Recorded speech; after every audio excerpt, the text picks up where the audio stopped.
Neurofisio Club, de Fundación AISE.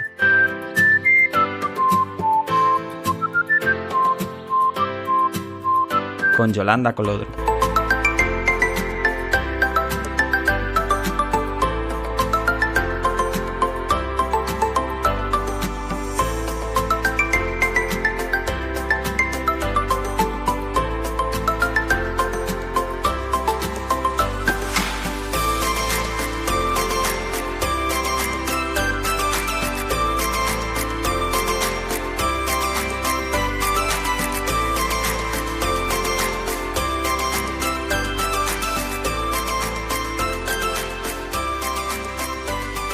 Buenas tardes, bienvenidos y bienvenidas al Club de Neurofisio en Clubhouse.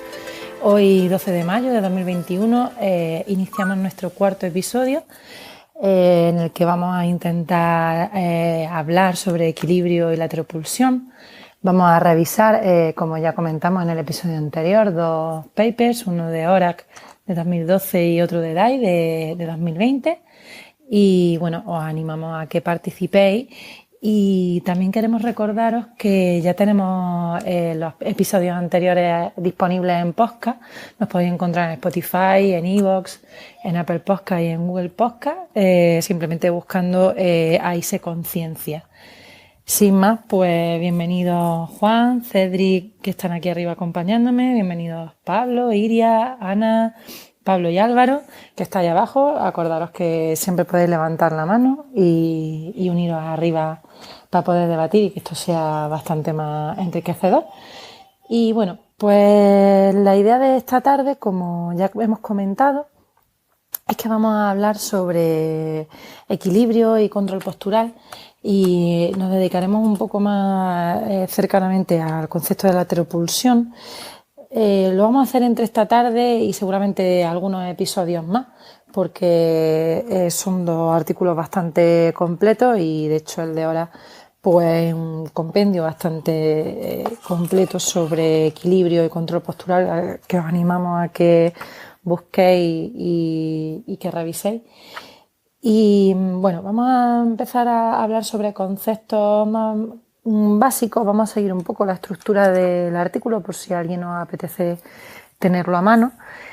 Y bueno, pues la primera idea que se nos viene a la cabeza cuando vemos el artículo, ¿no?, y vemos su nombre, que es orientación postural y equilibrio, es esa primera división entre lo que es la orientación de la postura y lo que es el equilibrio postural.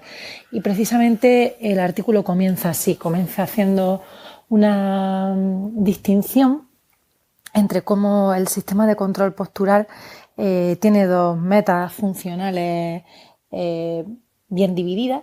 Una de ellas es la orientación postural y la otra los autores la denominan equilibrio postural.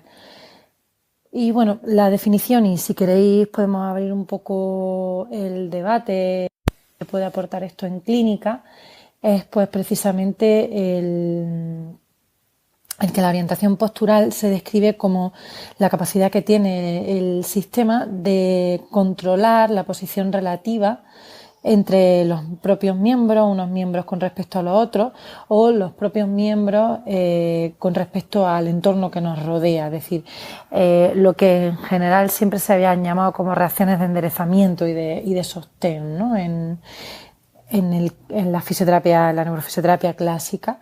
Sin embargo, contrapone este concepto al concepto de equilibrio postural, en el que ya no, el sistema no se dedica a controlar los miembros con respecto a la posición de la gravedad o a la posición del resto de miembros, sino que se dedica a mantener todo el cuerpo en una posición deseada, pero tanto en la estática como en la propia dinámica. Y eso es muy interesante porque quizá en un primer momento siempre se ha considerado el equilibrio, o hemos tratado el equilibrio como algo muy estático. Entonces, Juan creo que está dándole al micro por si quieres aportar o quieres que empecemos a hablar sobre estos dos conceptos. Hola Yolanda, ya estoy oyendo a Vega por ahí dando guerra, así que... Ya viene. Ya viene. Pues sí, yo, bueno, primero buenas tardes. Hoy estoy yo aquí no estoy de presentador, de modelo, hoy estoy de invitado, estrella. Así que, bueno, eh, a mí me parece muy interesante la diferenciación entre la orientación postural y el equilibrio postural, pues porque al final rompe, como tú decías, esa diferenciación que siempre habíamos tenido entre la estática y la dinámica, como que la estática era postura y la dinámica era equilibrio, ¿no? Y yo creo que desde el punto de vista de dinámica de sistema, pues eso chirriaba mucho porque al final no hay una división funcional, es decir, en cualquier tipo de tarea que nosotros llevamos a cabo, siempre hay que unir todos los procesos, ¿no? Entonces, esa primera diferenciación entre orientación postural como relaciones relativas entre miembros y el cuerpo y como equilibrio en el sentido de movimiento controlado, en el sentido de cómo mantenerse en una posición en relación ya al propio movimiento en el entorno, pues yo creo que eso es muy interesante.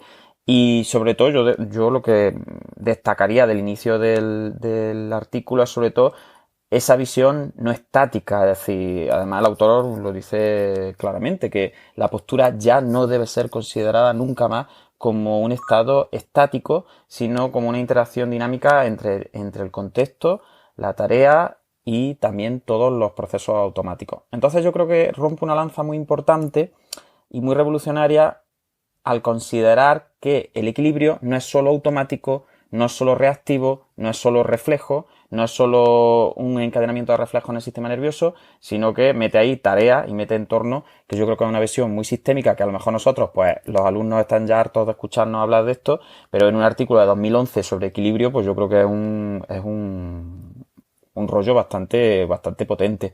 Entonces, pues yo volvería a repetir, ya te digo, esa diferenciación entre orientación postural en el sentido de como algo más egocéntrico, como algo más relacionando los segmentos con el tronco y con las distintas partes del cuerpo, y luego el equilibrio postural, y dentro de ese equilibrio las dos componentes. Una componente estática, en el sentido de mantenerse en una posición que tú quieres, y un equilibrio más dinámico, que ya es como dejarse caer o dejarse mover de una forma controlada. Entonces, yo creo que esa primera diferenciación, yo creo que hay que manejarla juntos si queremos profundizar luego los artículos, tanto en el de horas como en el de DAI, pues porque todo el rato están usando esa nomenclatura, orientación postural y equilibrio postural, luego con esas dos componentes. No sé si Cedric quiere aportar algo.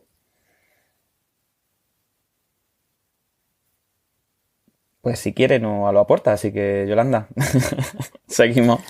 Sí, seguimos. Bueno, perdonadme porque se va a mover el micro, que está el bichino por aquí un rato conmigo. Sí, quizás es lo que tú dices, ¿no? Que a mí una de las cosas que más chula me ha parecido del artículo, y fíjate que estamos hablando de un artículo que tiene ya 10 años, que ya está casi considerado un clásico, ¿no? Ya está considerado casi un artículo antiguo. Pero sí que me llama mucho la atención que pese a tener 10 años, que es prácticamente el tiempo que yo llevo dedicándome a la neuro, hablas de conceptos que en muy raras ocasiones escuchamos en formaciones y escuchamos por ahí, ¿no? Que es lo que tú dices, el tema de dinámica de sistemas, que nosotros lo tenemos como más afianzado y que somos muy pesados con la sistémica. Y quizá a mí lo que me gustaba cuando lo hablaba el otro día contigo, este artículo, es pues que precisamente tiene ese enfoque sistémico que no ves en otros sitios, ¿no? Y me pareció muy curioso y me pareció muy chulo que se hable a lo largo del artículo pues de conceptos como grados de libertad, como sinergias, como estrategias. Un artículo que sí que está escrito desde un punto de vista totalmente sistémico, y a mí personalmente la verdad es que me parece maravilloso, ¿no? Que en literatura científica ya vengan estos términos y se considere un artículo de referencia un artículo sobre sistémica del control postural. No sé si ahí queréis aportar vosotros también algo.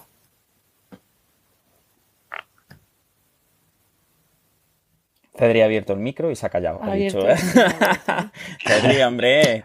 No, perdón. Es que ya te digo, no sé, cuando enchufo el móvil me va un poquillo regular, pero bueno, sí intento aportar. Sí, básicamente sí que es verdad que es súper interesante lo que comentáis, que un artículo que tenga ya sus años como este se mencione ese enfoque tan sistemático, tan sistémico y sobre todo que mencione también el hecho de que el equilibrio y la coordinación pueden ser influenciados por la experiencia, por todo lo que ha ido aprendiendo la persona en el tiempo, lo que a su vez abre una ventana terapéutica muy grande, ¿no? Que es como, bueno, algo que ya se sabe, que el equilibrio se puede entrenar y el mismo artículo refuerza eso. Sí, yo creo que además, si os parece, podríamos comentar también que incluso ya en los primeros párrafos ya habla de que la información visual es muy importante, que la información somatosensorial es muy importante, que la vestibular es muy importante. El trípode ese que hablábamos siempre, ¿no? Que nos explicaban a todos en la carrera de forma clásica, siempre decían, el equilibrio tiene tres componentes, ¿no? Yo me acuerdo de mi profesor de anatomía de primero, de Miguel Guirao, que decía, un trípode, el equilibrio es un trípode que está formado por la visión, el oído, es decir, hablando de vestibular, y lo somatoestésico, ¿no? El propioceptivo, vestibular y visual. Si tú le quitas una pata al trípode, pues es más fácil que los otros dos compensen, pero en fin, toda esta explicación que es muy cierta y que es la base de lo que conocemos de cómo se integra la información importante en relación a postura y equilibrio, ¿no? Pero fijaros que ya en el tercer párrafo ya habla de, muy bien, todo esto está muy bonito, pero incluimos, como dice Cedric, experiencia, incluimos aprendizaje, incluye ahí como de refilón, sin darle importancia, el input aferente esperado. Es decir, ya está hablando de feed forward y está hablando de que tan importante es la información que tú estás recogiendo del entorno o recogiendo de los receptores vestibulares, que luego lo haremos en referencia a la cabeza y demás, que eso está muy bien, pero que mucho de lo que tiene el equilibrio no es reactivo, sino que es proactivo. Es decir, el equilibrio como que se anticipa de alguna manera a lo que tu sistema nervioso está esperando que ocurra. Y eso te lo tiene que dar la experiencia. Si no hay una experiencia, tú no puedes tener ese feed forward en el sentido de qué va a pasar, y cuando no pasa lo que yo estoy esperando que pase, entonces pongo en marcha las reacciones de ajuste, ¿no? Y a mí eso me pareció súper bonito, pues porque es un concepto en el que yo no tengo tanta experiencia trabajando, que viene de dinámicas cerebelosas, que de eso puede hablar Yolanda más en profundidad, que no es tan antiguo y que el tío lo mete ahí un poco en plan, ya está. Y que yo creo que es muy, muy importante, ¿no? La pérdida también, ya no solo del equilibrio como algo que tiene que ver con reflejos y que tiene que ver simplemente con reacciones, sino como algo proactivo, como algo que se construye también en referencia a unos modelos internos que contienen tanto la dinámica en el sentido de qué pasa, cómo me muevo, como toda esa recogida de información procedente de los receptores, y con todos esos modelos yo como que me anticipo a lo que tiene que pasar cuando inicio un movimiento, cuando inicio una tarea. Y esa falta de congruencia entre lo que yo espero que va a ocurrir y lo que está ocurriendo, al final va más allá de esos modelos clásicos los que teníamos, como lo que decíamos, ¿no? Del movimiento imaginado y el movimiento real, y yo comparo la ejecución con un esquema interno. No, ahora los esquemas internos son mucho más dinámicos y se van construyendo a la vez que los estás utilizando, y se van como corrigiendo a la misma vez que los estás utilizando y se van actualizando. Entonces, todo esto que nos contaban de que el equilibrio es una cosa como que se adquiere en un momento determinado y que es la médula y los reflejos y cuatro cosillas más, pues ahora lo veremos cuando profundicemos un poquillo más y hablemos de los gatos descerebrados y todo este tipo de cosas que también entran aquí un poco. Veremos que se actualiza mucho, y a mí me parece súper interesante ese rollo, el rollo de no, el equilibrio no solo es reactivo, es que es proactivo también, y eso yo creo que es una revolución desde el punto de vista terapéutico, como decía Cedric. Totalmente, Juan. Además se nota que nos conocemos y que nos gustan las mismas cosas, porque yo también tenía ahí subrayado con un corazoncito puesto al lado, ¿no? Como hago yo cuando me leo los artículos, el tema del input aferente esperado. Yo creo que es algo súper interesante de debatir, porque como tú dices, generalmente siempre se ha hablado del control postural y de las reacciones de equilibrio como unas reacciones precisamente eso, ¿no? Como reacciones, pero no como proacciones. Y sin embargo, luego sí que es verdad que cuando en clínica, ¿no? O en ciertas formaciones ya te hablaban del equilibrio, siempre aparecía esa palabra, en esas reacciones anticipatorias clásicas, en las que tú decías, vale, sí, el sistema se prepara para el desequilibrio, prepara unas reacciones y prepara un control postural previo al movimiento, pero luego eso no se metía tanto en el concepto de equilibrio, no de una forma tan sistemática. Y yo creo que es muy interesante, creo que el darle ese papel a la anticipación, sobre todo después de, como tú dices, actualizarnos en modelos de forward cerebeloso, en modelos internos de cerebelo, pues que si os interesa podemos desarrollar un poco también aquí. Al final, cuando lees lo que estos autores teorizan sobre la anticipación y sobre ese control del input aferente esperado y sobre esa creación de modelos internos de gravicepción, ¿no? Y de control de la postura con respecto a la gravedad y a dónde está el horizonte y a dónde está la estabilización de la mirada. Pues cuando comparas y te lees esos esquemas, no son tan distintos a los esquemas de procesamiento cerebeloso y a los esquemas de modelos internos cerebelosos, pues de los que hablamos hace poco con los alumnos, o de los que hablé yo también en el ciclo de AISE Conciencia, ¿no? Cuando hablábamos de cerebelo. Así que no sé si os parece interesante entrar ahí y profundizar, o si queréis que vayamos un poco más sobre el propio artículo. Pues mira, yo creo que podemos hacer un poco las dos cosas porque, en fin, si estamos oyendo a tu hija ahí contigo, que parece que estoy yo, me relaja mucho el sonido en realidad, ¿eh? Estoy aquí que me estoy quedando dormido. Pues podemos hacer lo que queráis al final. Yo lo que sí quería puntualizar un poco es cómo a mí también me explicaron las reacciones, las APAs famosas, ¿no? Las reacciones anticipatorias posturales, pero al final el esquema que nosotros teníamos de las reacciones posturales anticipatorias no dejaba de ser también un esquema plenamente jerarquista. Me explico un poco. Cuando a mí me hablaban de las reacciones posturales anticipatorias, siempre era el rollo de, bueno, cuando el tronco se va hacia adelante, se aprieta no sé qué músculo, ¿no? O los centros de masa van hacia no sé dónde. Cuando tú activas la mano para llevarla a no sé dónde, antes de que se active la mano, se activa la escápula, ¿no? Y eso eran, pues, las reacciones anticipatorias que todos nos han explicado un poco. Pero al final, ese tipo de reacciones posturales anticipatorias no dejaban de ser también como lineales. Eran como reacciones de que al final era como, ¿no habéis fijado que cuando vais a mover la mano, primero apretáis la escápula, ¿no? Y eso era como muy revolucionario. Pero en este artículo realmente lo que se da es una vuelta de tuerca mucho más potente, porque lo que dice es, no es que haya reacciones biomecánicas que van delante de otras porque tienen que ir, porque tú tienes que sujetar la escápula para poder mover el brazo. No, es que en el momento en el que tú ya vas a lanzar el esquema de movimiento, directamente decir de una forma como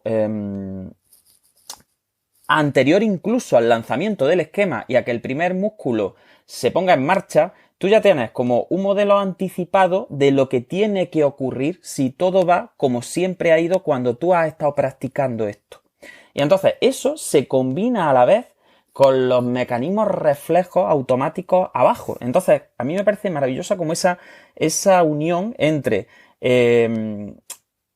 lo que llaman aquí constraints, que es como, no es ya decir que biomecánicamente estamos preparados de una forma y que eso va contra el equilibrio, sino darle esa vuelta de tuerca y decir, no, es que el sistema nervioso aprovecha incluso es que no me sale la palabra en español, las constraints de biomecánica, es decir, hasta la propia rigidez muscular, hasta la propia disposición ligamentaria, hasta, es decir, utiliza incluso la rigidez que tiene el propio sistema musculoesquelético para disminuir... Sí, restricciones, efectivamente, gracias. Pues esas restricciones las aprovecha también. O sea, fíjate qué maravilla. Es como... No es ya que nuestro sistema sea maravilloso y que la escápula se mueva antes que la mano y que no sé cuánto. No, es que ya antes incluso de que se inicie ese movimiento, esa APA, esa reacción postural anticipatoria, que es más biomecánica y que para mí entraría más en el control postural, más que en el control de equilibrio, por eso lo podríamos discutir también, ya hay modelos internos que están funcionando ahí con anticipación de la aferencia que yo tengo que sentir,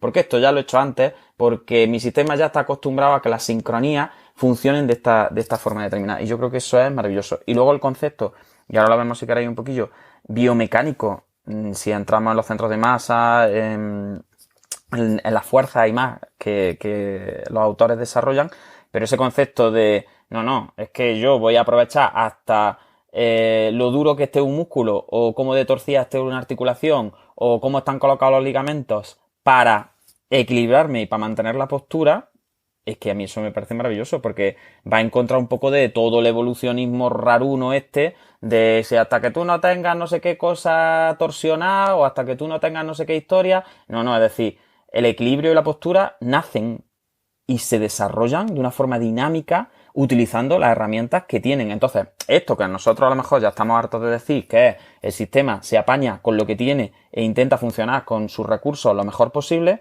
pues llevado a un tema tan reflexógeno y tan arcaico como la postura y el equilibrio, yo creo que no quería dejar de reseñarlo porque es muy revolucionario, es una pasada. Y cuando pasemos a hablar un poco de cómo se modifican las rigideces musculares para poder asegurar el gasto energético mínimo en las reacciones frente a gravedad, pues que es una locura, porque dices, chiquillo, es que juega todas las cartas que tiene el sistema, ¿no? Entonces yo creo que es muy interesante, y si queréis, pues, pues yo pasaría directamente a hablar un poco de esas metas conductuales, o esas metas de para qué sirve la postura, para qué sirve el equilibrio postural en dinámico y en estático, y entraría ya directamente para hablar a lo mejor de algunos principios pues, del centro de masa y de las diferenciaciones tan interesantes que hace con respecto a otros conceptos que normalmente se confunden también mucho, como estas reacciones anticipatorias y el feed forward. No sé qué os parece, Cedric, Mode, los que estáis abajo, si queréis subir alguno. Sí, muy bien. ¿Comento entonces algo? Respecto a las metas conductuales que comentabas, y justo lo que habías comentado al principio, respecto a la orientación postural, claro, al final obviamente el máximo objetivo de mantener esta orientación sobre todo es mantener la verticalidad para poder estar más conectado con el entorno, como decías al principio. Por lo tanto, todo el esfuerzo del cuerpo obviamente va a ir dirigido a ese fin. Y de ahí también conecto un poco con lo que comentabas antes de todas las otras estrategias que desarrolla por tal de obviamente, como esto lo tenemos que hacer continuado en el tiempo, tenemos que buscar la forma más eficiente de hacerlo, ¿no?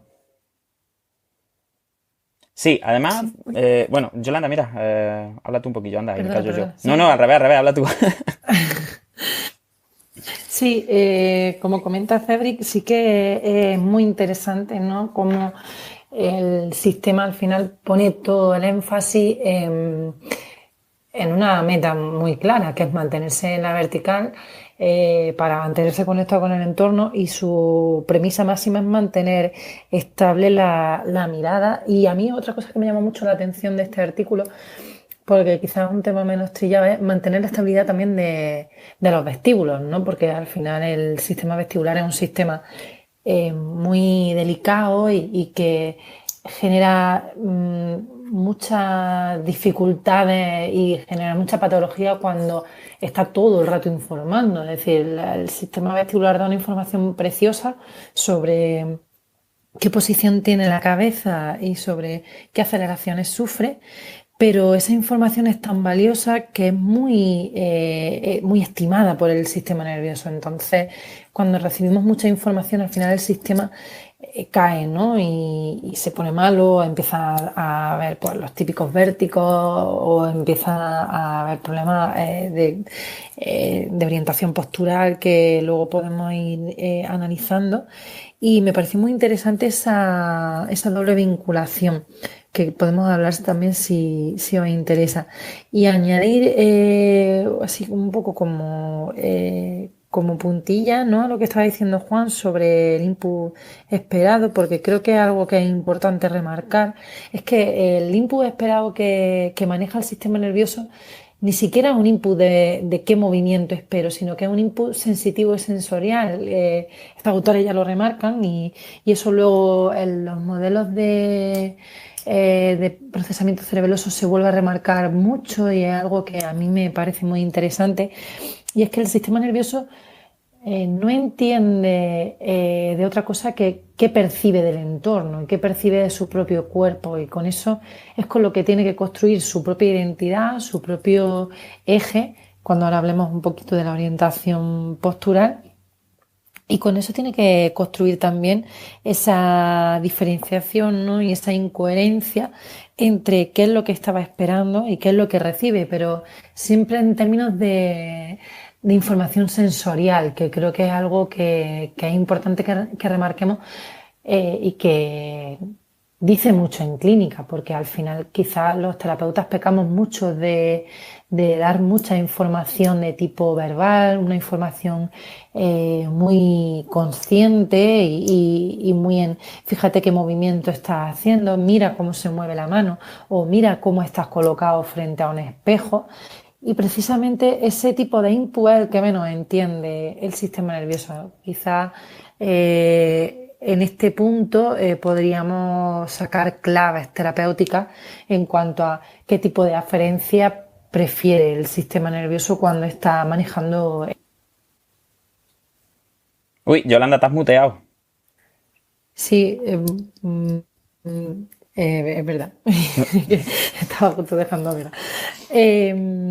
Lo que os digo, que creo que ahí podríamos, si os parece, pues empezar a sacar algunas claves para la terapia, ¿no? Porque como al final pues estamos en el club de neurofisio y a nosotros nos gusta divagar mucho sobre neurociencia, pero nos gusta para llevárnoslo a clínica, pues creo que ahí podríamos tener una de las primeras premisas, ¿no? de trabajo, y es que el sistema nervioso funciona para mantener el equilibrio en cuanto a mantener la estabilidad de la mirada y del sistema vestibular, y que precisamente esa información sensitiva y sensorial es la que nos va a ayudar a generar esos modelos internos de verticalidad, de eje y de gravización, con lo cual en terapia, si queremos trabajar en estos términos, deberíamos olvidarnos un poco de ser tan pesados, ¿no? A veces que todos pecamos un poco de pesados, dando información visual en espejo o información más oral al paciente, y empezar a cargar y a enriquecer el sistema sensorial y empezar a cargar de información más sensorial y más vestibular y más de movimiento en estos parámetros al sistema nervioso. No sé los demás si lo veis así o si queréis añadir algo que os parezca interesante de cara al... La Yolanda se mutea de vez en cuando. Cuando va a terminar, mutea, como diciendo, hala. Pues Yo para para dejaros dejarnos paso paso. y que no se escuche Bueno, mucho. pues le damos la bienvenida también a Modé y a Manuel, que han subido ahí, han aparecido de repente, por si, por si quieren aportar algo. A mí me parece muy interesante lo que dice Yolanda. Además, el artículo también me ha servido como para quitarle importancia también a la visión. Porque, claro, durante todo el trabajo hace mucha referencia constantemente a la retina y al vestibular, a la retina y al vestibular, ¿no? Y luego veremos que algunos de los planos más interesantes que usa en el análisis de cómo se regulan las reacciones, pues siempre tienen en cuenta al ojo y al vestibular. Sin embargo, yo leyendo, conforme he ido leyendo el trabajo, me acordaba mucho de un autor que ahora mismo solo me acuerdo de sus palabras, pero no me acuerdo de su nombre, que es un defecto que me suele pasar bastante, que me quedo con los nombres, no se me quedan. Que decía que una persona con una ausencia total de visión tiene unas reacciones posturales y de equilibrio muchísimo mejores que una persona con ausencia total de vestibular, ¿no? Era como una historia así de decir, sí, todo es Totalmente. importante, pero es verdad que la gente, pues yo qué sé, está ciega y una persona, aunque esté ciega, pues tiene unas reacciones de equilibrio y unas reacciones posturales bastante buenas, no tiene por qué tener tanto problema. Sin embargo, cuando en vez de tener una afectación visual, tú tienes una afectación vestibular, la visión puede ir estupendamente, la somatostezia puede estar estupendamente, pero el vestibular es como que, vestibular rules, ¿no? Es como que es el tío duro. Entonces yo eso me ha parecido también muy guay de cara también a implicaciones terapéuticas. Recojo un poco lo que tú comentabas de que no sirve de mucho trabajar en explícito, en verbal, este tipo de reacciones, pues porque evidentemente todo lo que da a entender en los autores a lo largo del trabajo es que, bueno, que a la corteza de esto pues se entera lo que se tiene que enterar, que es lo justo, y que el yo de todo esto lo que se tiene que enterar es lo justo, y que el tema está mucho más en estructuras que van más en automático. Y sobre todo en estructuras que dependen mucho más de factores contextuales y de posición.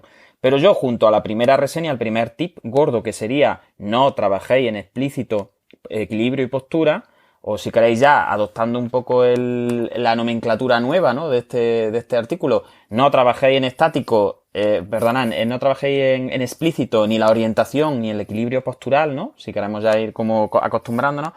Yo, el segundo tip importante, y que me parece una bomba yo, a mí me encantan las bombas, y sobre todo si las bombas se meten con el jerarquismo y los métodos estos de tratamiento registrados, y pues me gustan más todavía. Y la bomba es, no hay que trabajar postura para poder trabajar equilibrio. Es decir, ese rollo evolucionista de nuevo y jerarquista que nos metían de primero la estabilización del tronco en estático, y tú cuando tienes el tronco estabilizado en estático entonces puedes empezar a liberar los brazos, y todos los rollos patateros esos que nos metían en los cursos, pues estos autores dicen un mojón que te comas. Es decir, aquí tenemos claro que el sistema va a desarrollar la orientación postural y el equilibrio postural de forma dinámica, y de forma que un proceso y el otro se están continuamente retroalimentando y dando información.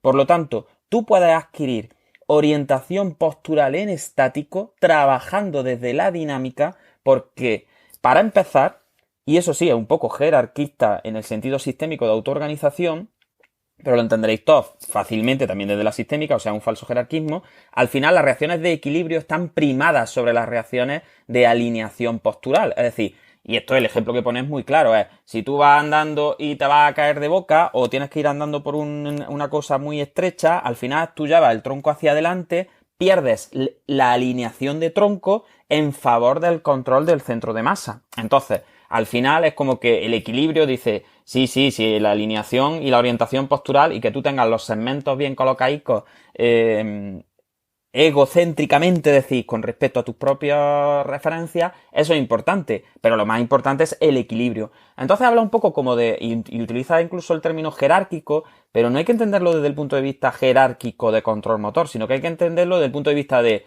las reacciones de equilibrio evitan que te mates. Entonces, como evitan que te mates, son más importantes y pueden poner a trabajar para ellas a las reacciones posturales en estático. Porque al final van más a conatus, van más a... el equilibrio al final entra a jugar cuando hay más inestabilidad, cuando el sistema está sometido o necesita un mayor control de grados de libertad. Por tanto, a mí eso sí que me parece revolucionario. Es decir, el rollo de vamos a trabajar en estático el tronco y después de la estabilidad proximal viene la movilidad distal. Estos autores dicen que que ni de coña, que si se puede hacer estupendo, que si se puede seguir una progresión en el tratamiento estupendo, pero que no son ni mucho menos procesos que sigan una evolución lineal, sino que tú te puedes ir directamente a trabajar desde las reacciones de equilibrio, desde las reacciones en dinámico, y con eso también va a mejorar la estática. Y eso, vamos, no sé vosotros lo que habréis estudiado y quién os habrá enseñado, pero a mí eso no me lo contó nadie. A mí lo que me contaron era que tú primero ponías al paciente en una sedestación elevada, y cuando ya tenía la sedestación elevada, más o menos conseguía con el apoyo de brazos, entonces pues que empezara a quitarle peso a un brazo y que empezara a estabilizar desde la estabilización de tronco, y que la prioridad era tronco, tronco, alineación, alineación, alineación, postura, alineación y postura y alineación, y la madre que los parió. Entonces, para mí supone como es muy refrescante y me quita como mucho peso, aunque yo nunca he tenido mucho peso porque la intuición y lo que he leído siempre era que esto no funcionaba así, pero creo que junto a lo de no trabajéis en explícito, no hace falta ir desde la postura al equilibrio, sino que todo está interrelacionado y se puede trabajar. Yo creo que sería el segundo gran tip terapéutico que yo aportaría. Claramente, es un concepto muy dinámico y muy intercambiable entre lo que viene siendo la orientación de la postura y el equilibrio postural, ¿no? Una dinámica entre ambos en las que pues cuando sigues leyendo y ves cuáles son las metas del equilibrio postural, al final ves que es pues controlar la posición y la velocidad del tronco en el espacio, ¿no? Es exactamente lo que estábamos hablando anteriormente, pero con un componente más dinámico, un componente más de movimiento. Y bueno, al final lo que tú dices, son intercambiables, la forma de organizarse el sistema postural para controlar uno y otro, pues viene siendo prácticamente el mismo, son las mismas áreas, ¿no? Las mismas áreas del sistema nervioso las que se encargan de controlarlo. Y algo que a mí me interesó también mucho de cuando empiezo a hablar un poquito de áreas de control es que esta distribución en el sistema nervioso está como es dependiente, ¿no? de la tarea y del contexto también. Es como que se distribuye el control de la postura y del equilibrio, de la orientación postural y del equilibrio postural, se distribuyen según la tarea y el contexto también. Es una visión totalmente revolucionaria, ¿no? Muy poco acorde a lo que estamos acostumbrados a leer y a estudiar, ¿no? Como tú dices, mucho más jerárquico en cuanto a ciertos centros son los que tienen el control, pero son otros los que hacen las reacciones automáticas, pero son otros los que se encargan de los reflejos y parece que no, que al final todo es un trabajo en red y que ese trabajo en red está distribuido más bien dependiente de cuál es el contexto y cuál es la tarea a solucionar, ¿no? Y ahora cuando vayamos avanzando y hablemos de estrategias, pues es muy interesante cómo una misma estrategia puede lanzarse de una forma completamente distinta o puede solucionar tareas completamente distintas y al revés, tareas que en un principio pueden ser muy similares, ves que el sistema adopta estrategias totalmente distintas y volvemos a lo que tú comentabas, Juan, a cómo dentro de las metas funcionales que tiene ese control del equilibrio, ¿no? Esa orientación postural y ese equilibrio postural otra vez.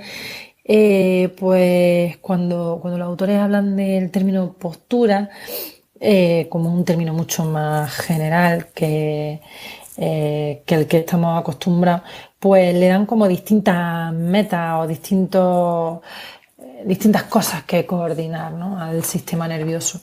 Una de ellas, pues, es, como hemos estado hablando, mantener el centro de masa o el centro de gravedad dentro de un ambiente que contiene a la propia gravedad, ¿no? Luego el estabilizar los segmentos corporales, ese sostén del que hablábamos más clásicamente cuando nos estamos moviendo, y además también de poder mantener posiciones más específicas entre segmentos o colocar segmentos con respecto al espacio, como estábamos comentando.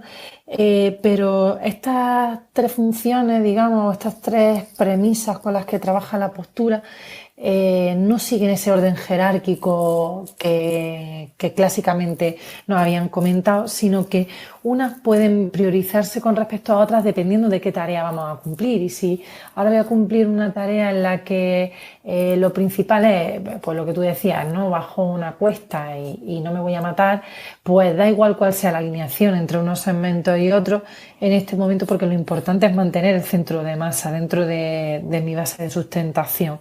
Y si para eso pues tengo que llevar los miembros a posiciones extrañas o a otro tipo de estrategias, pues no va a haber problema, porque al final el sistema nervioso lo que va a hacer es sacar esa estrategia más estable y de esa estrategia más estable ir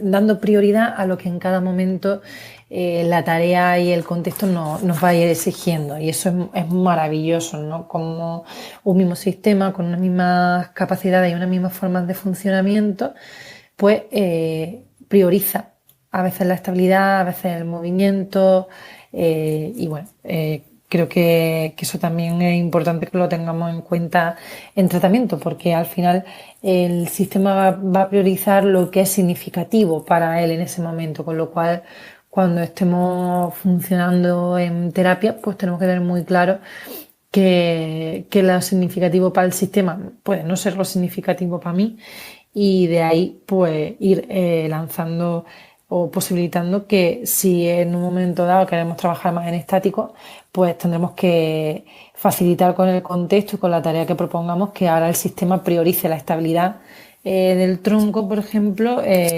y no tanto el movimiento o la alineación entre estructuras. Así que creo que ahí hay otra veda grande que se puede abrir.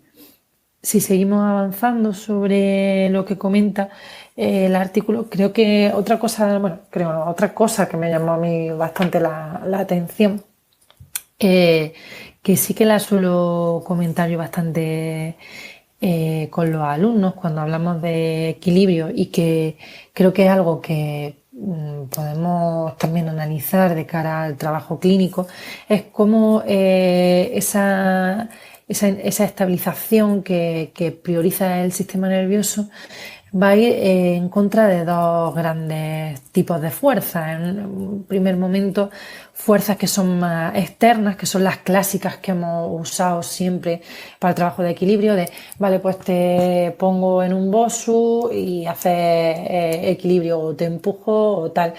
Pero yo quiero llamar la atención también en que la otra gran premisa que el sistema tiene que conseguir estabilizar, ¿no? La otra gran fuerza que tenemos que conseguir estabilizar son las fuerzas internas, y creo que esa fuerza que el propio cuerpo genera, que ese propio llevar un brazo hacia arriba o hacer un paso, o el simple hecho de estar de pie y balancear, o que haya una articulación que tiene menos movilidad y eso genera que cuando me muevo tengo que aumentar las palancas, por ejemplo, pues es muy interesante porque cuando trabajamos con las personas, el equilibrio postural, con las personas que vienen a la clínica, creo que no tenemos muy claro cómo podemos dosificar el trabajo del equilibrio, y hay veces que nos vamos directamente al manejo de las fuerzas externas, que son fuerzas mucho más complejas de manejar para el sistema, porque generalmente no puede generar esa anticipación de la que estábamos hablando hace un rato. El sistema nervioso no es capaz de anticipar, o tiene más dificultad en anticipar cómo se va a desequilibrar cuando se sube a un BOSU, o cómo se va a desequilibrar cuando el fisioterapeuta de turno te pega un empujón. Sin embargo, el control del propio desequilibrio cuando uno se está moviendo sí que sirve mucho más para actualizar esos modelos internos de los que hemos estado hablando, de los que podemos profundizar, y sirve mucho más para que el sistema lleve como un paso ganado a la hora de generar las reacciones posturales. Entonces, si hablamos otra vez de pequeños tips, al final en neuro no podemos dar recetas, pero sí podemos dar como pequeñas claves. Pues quizá otra clave interesante sería el poder regular qué tipo de fuerza generamos en el paciente a la hora de trabajar su equilibrio, ¿no? Y podríamos hacer como una dosificación en el que en un primer momento, o de una forma que requiere menor cantidad de grados de libertad, y de ahí podemos ir avanzando, estaría el trabajo de reacciones posturales, de equilibrio postural y de orientación postural cuando la persona se está moviendo y cuando es ella misma la que genera el desequilibrio, pues principalmente o me estoy moviendo o tengo que generar una fuerza contra un objeto, pero soy yo el que genera la fuerza, ¿no? Te lanzo, por ejemplo, yo uso mucho en clínica los lanzamientos, y los lanzamientos con distintos pesos, porque al final eso hace que el propio manejo de ese cuerpo extraño a ti, pero que lo estás haciendo tú, de ese balón o de ese lastre, te obliga a generar y actualizar el modelo interno Estoy del en clase, control papá. postural. Que Sin estoy en clase embargo, hasta las 9:30. esa exigencia es bastante menor que si el que te hace el desequilibrio es una fuerza más externa, es por ejemplo el propio fisioterapeuta, ¿no? Y de ahí podríamos ir avanzando hacia fuerzas externas E incluso podríamos hablar de tipos de superficie, como podríamos hacer otro gradiente también muy interesante entre superficies muy estables, superficies que se hunden, superficies que son reactivas, luego como por ejemplo la cama elástica, y luego superficies que también resbalan, ¿no? Esa típica superficie a la que nos enfrentamos a veces cuando vamos al campo, que no solo se hunde, sino que también puede en un momento moverse sobre sí misma. Y añadiría yo, después de haber revisado este artículo, una nueva modalidad que sería la no superficie, ¿no? Como dicen los autores más adelante. Por ejemplo, la estabilización durante un salto, durante la ausencia del apoyo de los miembros en una superficie, porque los mecanismos de regulación del control de cuello y tronco, y si queréis podemos pegar un salto e irnos para allá o dejarlo para más tarde, cambian mucho si hay una superficie, con qué tipo de superficie nos enfrentamos o si es un momento concreto en el que no estamos relacionándonos con una superficie. Así que con todo este tipo de información yo creo que podemos generar, ¿no?, otras nuevas ideas sobre cómo enfrentarnos a la persona que tiene un problema de equilibrio. Y con eso yo creo que podríamos también cerrar esta parte de cuáles son las metas funcionales más claras que tiene el sistema de control postural, ¿no? Esas metas de control contra la gravedad, mantenernos en un sistema, en un ambiente que es gravitacional, el sostener los segmentos y mantenerlos alineados mientras nos estamos moviendo, y el poder mantener posiciones deseadas y esas posiciones relativas de las que hablaba Juan al principio entre segmento y segmento. No sé si queréis añadir más algo de este punto, los que estáis arriba, Manuel, Mode, Cedric, Juan.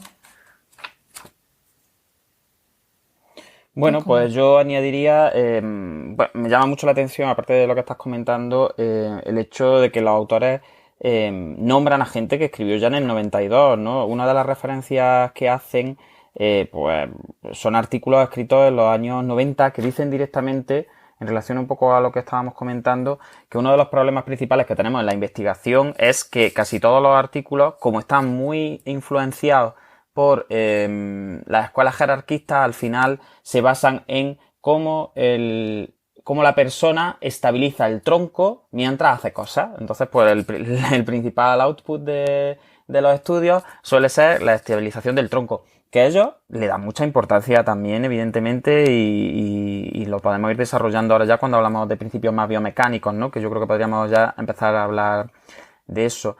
Pero es verdad que todo el rato lo que están comentando siempre es, por un lado, lo que ya hemos dicho de la alineación es importante, pero va a estar siempre al servicio de la dinámica. Y luego, yo siempre hago la reflexión de, yo no sé, si esto estaba escrito en los 90, ¿qué ha pasado en España? Es decir, no sé, yo muchas veces cuando reviso este tipo de trabajos, tengo que leer las fechas varias veces, porque digo, vamos a ver, pero ¿cómo este tío publicó? No es ya que lo dijera él en un cursillo, ni en Clubhouse, ni nada de eso, es que lo publicó en una revista con bastante impacto, tal y como lo entendemos hoy en día, porque en aquellos entonces las cosas iban un poco distintas, pero en el año 92 estaban hablando ya de este tipo de principios, de esa orientación a metas, de la diferencia entre la inestabilidad interna y externa, de los factores de tarea, de los factores de contexto. Entonces, a mí me llama mucho la atención que no sé qué ha pasado, no sé si es que vivimos en una burbuja o por qué todo este tipo de discursos no se han como generalizado más. Y yo, por dar otro tip, a lo mejor así, otra curiosidad terapéutica que a mí me ha despertado el análisis de algunos de los trabajos que hacen los autores, es como en cuadrúpedos, pero luego lo podemos también hablar, sobre todo de cara a tratamiento. A mí me encanta la cuadrupedia, ¿no? Y mira que me meto con los evolucionistas y con todos los de las terapias estas de los niños con el gateo y todo el rollo, pero yo trabajo mucho cuadrupedia con los con la gente que viene al centro. Lo que pasa es que otra cosa que dijera yo, que por trabajar la cuadrupedia los voy a hacer más listos, les voy a mejorar la coordinación bimanual o este tipo de cosas, ¿no? Pero la cuadrupedia yo creo que sirve para bastantes cosas que no tienen por qué ser aumentar el coeficiente intelectual de los niños. Pero bueno, eso es otro debate. Pero me llama mucho la atención cómo cuando citan los estudios, y yo creo que a lo mejor a la audiencia le puede llamar la atención, porque yo no me lo había planteado tanto, cuando se producen reacciones de equilibrio en relación a lo que comentaba Yolanda, de distintos tipos de apoyos, distintos tipos de incluso de bases de apoyo, ahora cuando hablemos de los principios biomecánicos, de anchos de base de apoyo, de que la base esté como más inclinada o menos inclinada, o esté más inclinada hacia arriba o más inclinada hacia abajo. La única constante que observan siempre es lo que hemos comentado de la estabilización vestibular, es decir, que el eje vestibular, siempre que hay apoyo, tiene que estar como con cierto grado de estabilización, en el sentido de como bastante fijo, bastante con poca oscilación. Y otra cosa que me llama la atención es cómo las principales reacciones posturales no son tanto de los miembros, que eso es otra cosa que yo como que había entendido siempre mal. Es decir, yo entendía que cuando uno estaba en cuadrupedia o cuando estaba en apoyo, como que las principales reacciones posturales eran intrasegmento, es decir, era del tobillo con la rodilla, de la rodilla con la cadera. Y sin embargo, cuando han analizado la dinámica de las reacciones posturales, tanto en cuadrúpedos como en el ser humano en bipedestación, se han dado cuenta que no, que las principales reacciones de equilibrio, como ya se describieron las estrategias de tobillo y de cadera, lo que van a generar es cambios principalmente a nivel proximal, en la unión entre los miembros y el tronco, mucho más que dentro del propio miembro en sí. Es decir, cambia mucho menos o son bastante menos importantes los cambios dentro del mismo segmento, es decir, trabajar la dinámica dentro del mismo segmento, porque al final eso tiene menor implicación en las reacciones de equilibrio que trabajar como esa frontera que existe entre el tronco y los miembros. Y entonces lo que observamos siempre es cómo el tronco tiene cierta alineación, por ejemplo los cuadrúpedos se mantiene bastante horizontal con respecto al plano, pero cuando tú observas la dinámica de los propios miembros, te das cuenta que no cambia tanto si solo te fijas en las patas de adelante o solo te fijas en las patas de atrás o solo te fijas en las piernas del tilillo que estás poniendo ahí en la plataforma.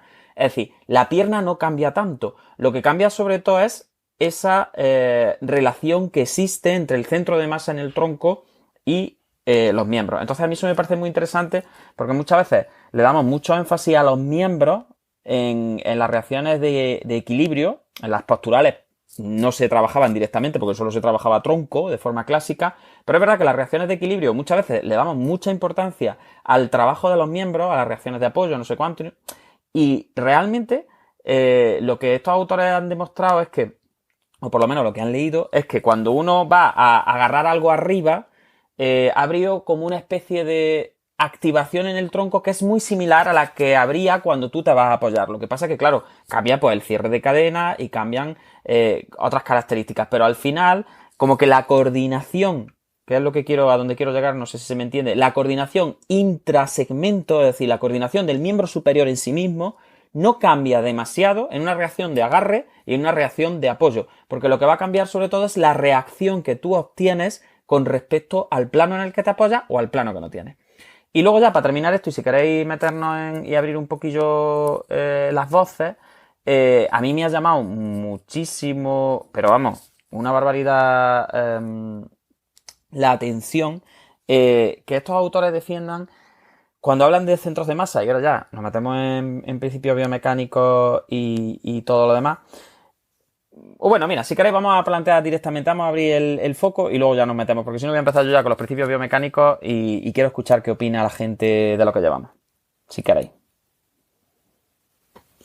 Bueno, Juan, a mí me pareció muy interesante sobre todo esta última parte que has comentado del tronco y de a nivel cómo los principales ajustes se producen más pues en esta intersección proximal. Y nada, el único apunte que yo quería hacer tirando un poco variando un poco para casa era cómo hay muchos autores que sí describen como esa secuencia a la hora de la adquisición de la bipedestación durante el neurodesarrollo, y cómo normalmente en la bipedestación inicial, por así decirlo, se suelen adquirir pues a reacciones más distales que muchas veces son muy ineficaces y que, por así decirlo, si le tienen que dar un punto en la cual ya las reacciones de equilibrio son mucho más eficaces y pueden responder, pues normalmente ellos incluyen que metan sobre todo sinergias de varios músculos y que empiecen a incluir las activaciones de esa musculatura de tronco y esas activaciones proximales. Entonces, pues como bien dice, creo que es un punto bastante importante esas activaciones proximales a la hora de establecer esas reacciones de ajuste.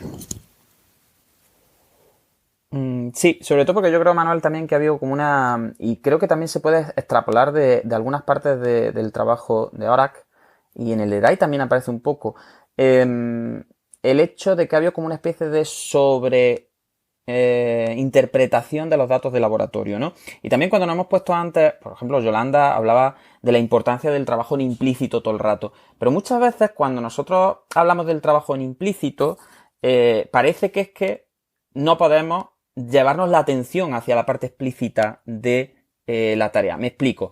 Por ejemplo, yo recuerdo cuando a mí en el máster de neurofisioterapia, cuando yo era alumno, ¿no? Allá por el 2010, me llevaron y me montaron encima de un caballo a hacer hipoterapia, ¿no? Que, en fin, que era la primera vez que me montaba en un caballo. Pues podéis imaginar las reacciones posturales que me salían a mí ahí. Eran reacciones, yo creo que se me movió más el sistema digestivo que otra cosa, porque estaba cagado vivo allí en lo alto del Macareno, que me acordaré toda la vida. Un caballo negro que medía 3 metros. Entonces, a mí una de las cosas, a mí me salía mucho decir a los pacientes, o más que a los pacientes que llevaron y a mis compañeros, levanta las manos, libera las manos, ¿no? Porque yo veía que liberando las manos había como un aumento de la inestabilidad y entonces pues tenía que haber reacciones. Y yo recuerdo a mis profesores que me decían, vamos a ver, que no le digas que levante las manos, porque decís que levanta las manos es trabajo en explícito. Y la musculatura que trabaja con enderezamiento y con reacciones posturales va en implícito. Entonces no le puedes decir que levante las manos. Como le digas que levante las manos, te suspendo. Entonces, claro, yo decía, joder, pues sí es verdad, ¿no? La teoría está bien. La teoría es que hay que trabajar en implícito. Claro, ahora yo también digo, claro, tenía la intuición de que realmente tú ya estabas dando la orden de levanta las manos, pero lo que estabas consiguiendo levantando las manos era generar una inestabilización que luego era corregida de forma automática por la musculatura que se encargaba de mantener ese tronco y de mantenerte a ti encima del caballo. Entonces volvemos a lo mismo.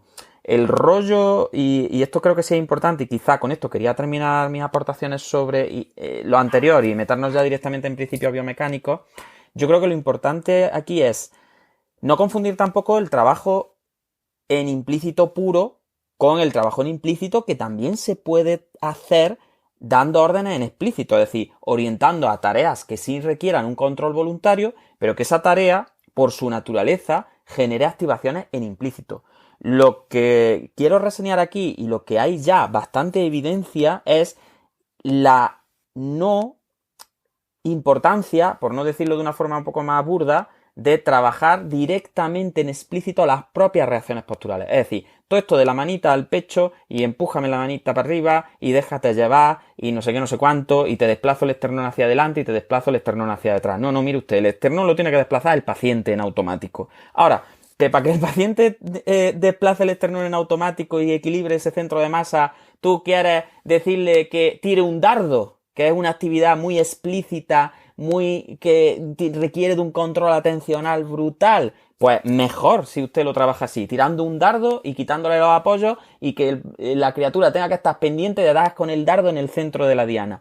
Perfecto, esa actividad explícita lleva acarreada una actividad implícita en esa musculatura que está trabajando las reacciones anticipatorias y las reacciones posturales. Por tanto, lo que yo sí querría que quedase muy claro es que ya conforme entendemos el equilibrio, lo que parece que no funciona es el trabajo en explícito, no el trabajo en explícito como tarea que me va a generar implícito, sino trabajo en explícito directo de las reacciones en tronco. Es decir, de mueve el esternón o baja las clavículas o lleva la escápula a no sé dónde.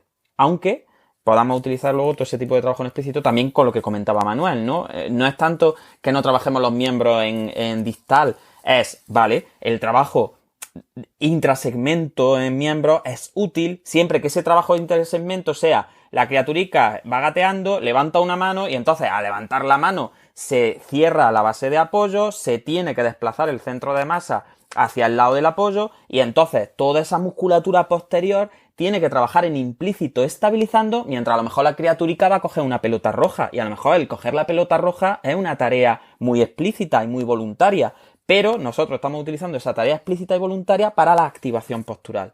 Pero nunca al revés, nunca primero te estabilizo el tronco en explícito y ahora te pongo a hacer otra tareita que depende de que tú mantengas el tronco en buena postura. No. Eso es lo que yo quiero que quede muy claro, que a la luz de todo lo que yo he leído por lo menos y de la experiencia que tengo y de lo que parece que apunta la evidencia, eso se tiene que dejar de hacer directamente porque no reporta ningún beneficio y en muchos casos lo que genera son interferencias. Entonces yo sí hago aquí un poco de abuelo cebolleta, que soy quizá de los mayores que están aquí arriba.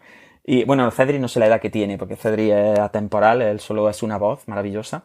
Pero sí quería, antes de meternos a lo mejor con principios más biomecánicos, hacer una referencia sobre lo implícito y explícito y contaros mis aventuras de cuando yo montaba a caballo. Totalmente, Juan. Creo que es importante hacer esa diferenciación entre el trabajo implícito y explícito, porque al final siempre hay algo explícito en nuestro trabajo, porque al final mínimo alguna orden o plantear alguna tarea hay que hacerlo, no se puede trabajar solo en implícito porque sería como muy poco humano, ¿no? Llegar y que el paciente solo hiciese cosas sin saber ni siquiera qué es lo que está planteándosele, perdón. Y bueno, si os parece vamos a hablar un poco de los principios biomecánicos así más básicos, ¿no? Y quizás podemos abrir un poco este punto haciendo una diferenciación entre el centro de masa y otro concepto que a mí me parece muy interesante, que es el centro de presión. Porque yo la verdad es que nunca lo había leído y tiene bastante... Ni yo tampoco, ¿no? fíjate, y soy el director de un máster y es verdad que dice el artículo, hay mucha gente que malinterpreta lo del centro de presión. Pues yo era de los que lo malinterpretaba hasta que me he leído el artículo. Sí, yo no lo malinterpretaba porque es que no lo conocía, vaya. Pero claro, pues sí, yo fíjate, yo siempre pensaba, yo siempre hacía la naturalización entre que el centro de presión al final era la proyección del centro de masa sobre el plano y que al final esos centros de presión estaban directamente relacionados con la localización, pero no lo veía como algo activo, reactivo y como algo que tenía que ver no ya directamente con dónde está colocado el centro de masa, ¿no? Entonces yo creo que si quieres profundiza por ahí porque no sé si al resto de gente le pasaría como a mí, pero yo era de los que el artículo dice, algunos catetos por ahí van contando que el centro de masa proyectado en el suelo tiene que ver con las presiones y ni mucho menos, ni mucho menos. Una cosa es dónde te apoyas y otra cosa es dónde está la proyección del centro de masa, ¿no? Sí, totalmente. Yo casi que el tema de la presión lo entendía pues como las áreas de apoyo, ¿no? Que se definían clásicamente, pero no tienen nada que ver con el concepto. Quizás sí que algo que me ha llamado la atención, que creía que ya sí que había bastantes cambios, es con el concepto de centro de masa, que los autores lo vuelven a colocar como un área bastante clara y muy localizada, en el que entendemos, ¿no?, como el centro como la zona de gravedad y es pues justo en el punto en el que el cuerpo está estable, ¿no? Pero como que me da la impresión que los autores, y ahora me corrige Juan porque quizá pues no lo he entendido yo bien, como que lo vuelven a situar en un área concreta anatómica y vuelven a hablar de que el centro de masa está como colocado, ¿no?, justo en la zona del ombligo, que era algo que yo pensaba que ya estaba un poco como desechado. Sí, ellos hablan de L2. Lo que pasa es que fíjate que yo creo que es un error de interpretación.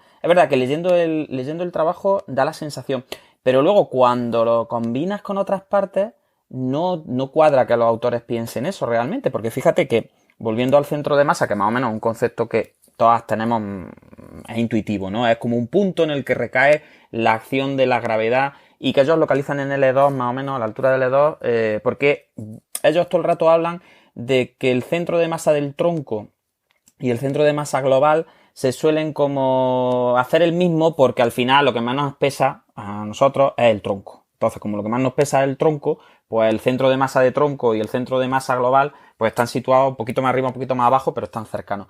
Entonces, es verdad que leyendo el artículo, ahí les pega un ramalazo estructuralista que a mí no me gusta, pero se va uno un poquillo más para atrás, más para adelante, mejor dicho, y una de las cosas que ellos presentan también así como cuidado, en plan, aviso para navegantes, cuidado, que el centro de masa se cambia. Además, utilizan la expresión dramatically, es decir, como que el centro, los anglosajones algunas veces son eso, son muy dramáticos ellos y utilizan unas palabras así como muy rimbombantes, ¿no? Entonces, como el centro de masa puede variar a lo bestia, cambiando la configuración del cuerpo, porque depende de la posición relativa de los segmentos.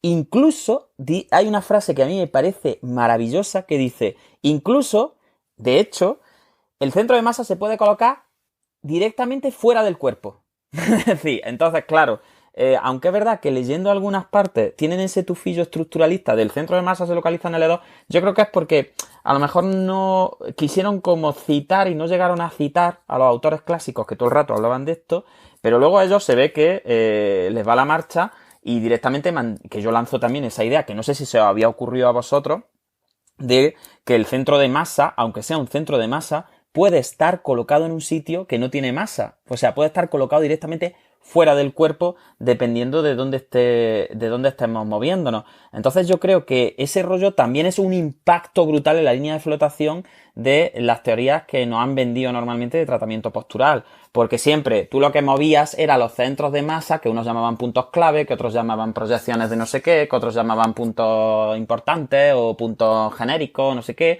Pero al final tú variabas los centros de masa que estaban en tu tronco y así conseguías activar por delante, activar por detrás, y la posición relativa de tus segmentos era lo que hacía que el tono aumentara por delante, aumentara por detrás, aumentara por la derecha, por la izquierda o no sé cuánto. Eran siempre posiciones relativas de puntos de masa más o menos gordos dentro de tu tronco. Y los autores ahora lo que dicen, no, mira, es que el sistema nervioso trabaja con centros de masa relativos, pero que, aunque sean centros de masa porque la gravedad incide en ellos directamente, al final, para ellos el concepto de centro de masa es muy, y aunque no lo nombran, es muy equivalente al de atractor. Es decir, ellos hablan del centro de masa como un atractor, incluso como un parámetro de control dinámico en sistemas, en algunos momentos cuando hablan de equilibrio dinámico, que si queréis esto lo podemos profundizar luego más tranquilamente porque quizás es un poquillo más complicado. Pero yo creo que para ellos el centro de masa al final es un atractor de la postura, porque ya te digo, es que hay momentos en que lo sacan directamente fuera del cuerpo y te dicen, no, el centro de masa cuando uno se está cayendo de boca está fuera del cuerpo, con lo cual, aunque dan el tufillo estructuralista, a mí esa reflexión de sacar el centro de masa como si fuera el alma, ¿no? Fuera y lanzarla fuera del cuerpo, yo creo que es muy bonita y que yo estoy bastante de acuerdo en ese concepto más hacia el atractor sistémico más que hacia un punto concreto que si tú lo mueves consigues que la persona apriete la barriga o apriete la espalda, ¿no? Totalmente, yo lo veo también así y es verdad que cuando profundiza y va avanzando en el artículo se ve mucho más ese ramalazo dinámico, ¿no? Cuando hablan del centro de masa. Lo que pasa es que sí que llama mucho la atención cuando en un primer momento lo describen porque parece como si hubiésemos dado un salto atrás, ¿no? Y hubiésemos vuelto a esos centros, a esos puntos clave o a esos centros de masas que hablan, por ejemplo, en cadena. Y bueno, a mí me gusta que lo comentemos porque creo que está guay, ¿no? El poder entender el centro de masa como algo que cambia dependiendo de cuál es la posición relativa de los miembros y que hace que aparezcan las reacciones de equilibrio y que llama mucho al propio movimiento, ¿no? Por ejemplo, cuando en un primer momento los autores hacen esa diferenciación entre el equilibrio estático y el dinámico, pues sí que se habla de esa diferenciación entre la tendencia hacia dónde se mueve el centro de masa, siendo el equilibrio estático como ese equilibrio clásico que nos comentaban, en el que colocábamos nuestra línea de gravedad justo dentro de la base de sustentación, ¿no? Esa definición clásica de equilibrio, en la que el equilibrio se definía como mantener el centro de masa dentro de la base de sustentación, ¿no? Así lo explico yo clásicamente en el máster. Pero me gusta mucho el avance hacia el describir el equilibrio dinámico también, en el que es precisamente esa proyección del centro de masa fuera del cuerpo, como tú comentabas, sacar el centro de masa hacia adelante, el que por ejemplo nos hace caminar, ¿no? Y ahora la reacción es justo al contrario, ya no es el mantener el centro de masa dentro de la base de sustentación, sino el llevar la base de sustentación detrás del centro de masa, el ir persiguiendo. Sí, sí. De hecho, yo creo que el artículo al final es una oda a que los pacientes se peguen bocazos. Porque es verdad que sí, yo creo que no lo dice así realmente, pero para ser un artículo de 2011, vuelvo a repetir, es una oda directa a sacar el centro de masa fuera de la base de apoyo. Y eso es muy revolucionario también, ¿eh? Eso de sacar los centros de masa, porque acordaros que siempre en las reacciones posturales típicas había unas reacciones posturales, unas reacciones de enderezamiento que dependían de que el centro de masa no proyectara fuera de la base del cuerpo. Luego había unas reacciones de equilibrio en las que como que el centro de masa se iba en la proyección hacia afuera, pero nunca terminaba de irse como corriendo fuera de la base de apoyo, ¿no? Era como que al final tú tenías que corregir la base de apoyo.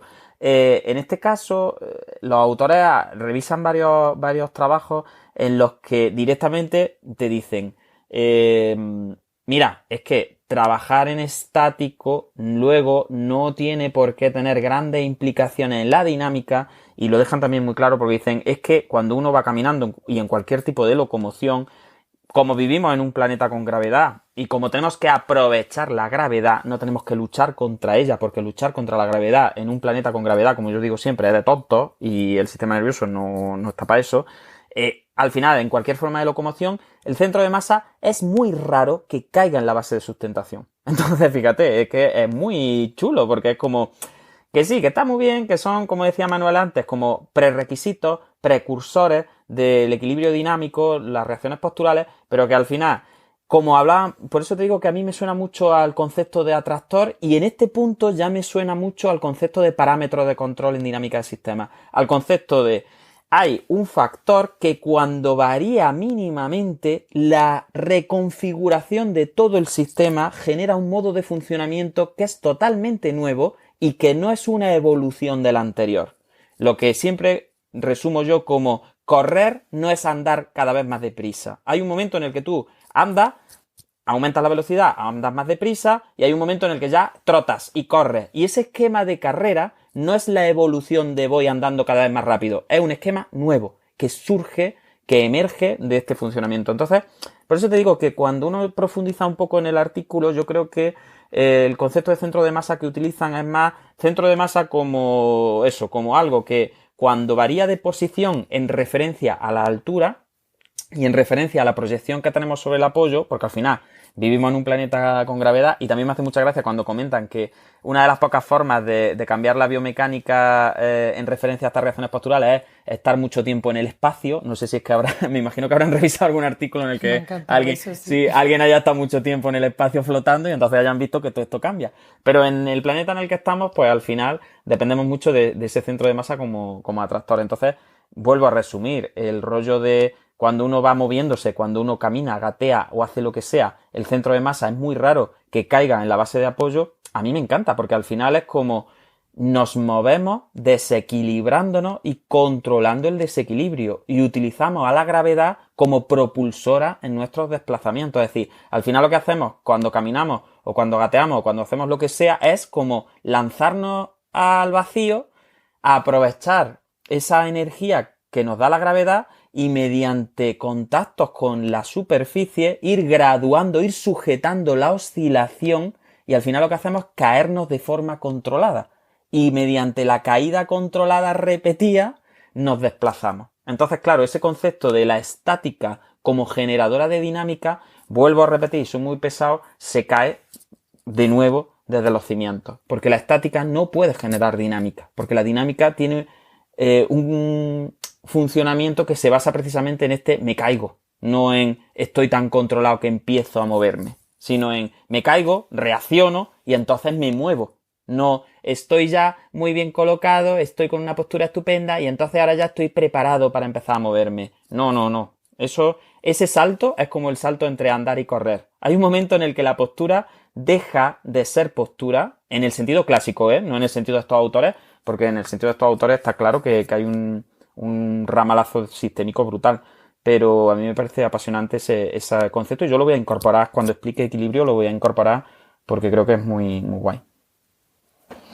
Sí, al final es justo, ¿no? Es justo lo contrario a lo que generalmente hemos estudiado y es justo esa vuelta de tuerca a lo que clásicamente se decía de el movimiento, o más bien la postura, un movimiento en su mínima expresión, pero luego se trabajaba solo la postura y se trabajaba el estatismo, no se trabajaba el movimiento en su mínima expresión. Y esa vuelta de tuerca a poder usar precisamente el desequilibrio y la inestabilidad como generador de movimiento. Así que a mí me parece muy chulo y creo que nos puede dar pie pues a tener menos miedo a mover a los pacientes y a que se desequilibren y a que sean ellos los que generen sus propias reacciones. Si quieres, ahondamos en el concepto, porque además va muy por la línea del centro de presión, que como estábamos diciendo, nos parecía muy nuevo. Sí, Yolanda, yo mira, una única aportación muy rápida, que me ha llamado también la atención y no lo había pensado yo tanto, es cuando hablan de los requerimientos de estabilidad, ellos también le dan mucha importancia, no solo, como a mí me habían explicado siempre, a que la proyección del centro de masa esté en la base, ¿no? Sino también a la distancia que hay entre esa proyección y el límite de la base. ¿Vale? Entonces, establecen como una diferenciación, sí, que yo eso no... Y es verdad que no me había parado yo a ver la importancia de ese rollo. Es decir, no es solo que el centro de masa esté en la base. Y esto sí que es muy de la homeorresis, es muy de dinámica de sistemas también, el rollo de... No, la oscilación es más atractora de la postura cuanto más alejada está del límite de la base de apoyo y es más atractora de la dinámica cuanto más cerca está del límite de la base de apoyo. Entonces, aunque el centro de masa se mantenga dentro de la base, como que tú ya estás facilitando, ya te estás yendo en esa... O sea, no hay ruptura real, sino que tú ya vas como ahí cayéndote y entonces tu sistema nervioso empieza a prepararse como diciendo, vale, hay una oscilación que admito dentro de la configuración que tengo ahora, pero cuando ya me estoy acercando a los límites, empiezo ya como a entrar en una configuración más compatible con ese salto funcional del que yo hablaba antes. Y es verdad que ese parámetro yo no lo explicaba tampoco cuando hablaba de equilibrio normalmente, ¿no? Yo siempre hablaba de centro de masas dentro de la base o fuera de la base, pero no hablaba de esa distancia existente entre la proyección y los límites de la base, que yo creo que es muy interesante también. Y ya con eso, si quieres, pasamos al centro de presiones, que son muy pesados. Creo que son las 9:20 de la noche, llevamos 1, 2, 3 folios revisados de un artículo de 38. ¿Vosotros creéis que esto no va a dar tiempo a hacerlo en serio? Y creéis que iba a faltar con los artículos. Sí, todos desesperados diciendo, Juan, Dios mío, manda más cosas que no nos va a dar. Digo, bueno, en fin, hacemos lo que queráis. Si queréis, vamos al centro de presiones directamente. Bueno, ya que ha abierto ahí el melón de otros parámetros que influencian sobre la estabilidad, yo creo que también añadir, para el que no se lo haya leído, ¿no? y lo quiera tener también presente, pues eso, que es algo multifactorial, que no es solo esa simplicidad de la que hablábamos clásicamente, de mantengo el centro de gravedad dentro de la base de sustentación, sino que aparte de también saber pues cómo de ancha esa base de apoyo, ¿no? Era algo que sí que teníamos todo más claro, era pues más base de sustentación y de ahí la base, ¿no? Más posibilidad de mantenerse estático. Me ha resultado también muy interesante que sea algo multifactorial y que se añada también la altitud a la que está el centro de gravedad, y quizá por eso A nosotros no nos gusta tanto echar a los pacientes al suelo porque te aseguras poder trabajar dentro de unos parámetros que tienen menos grados de libertad y que ellos pueden controlar también mucho mejor.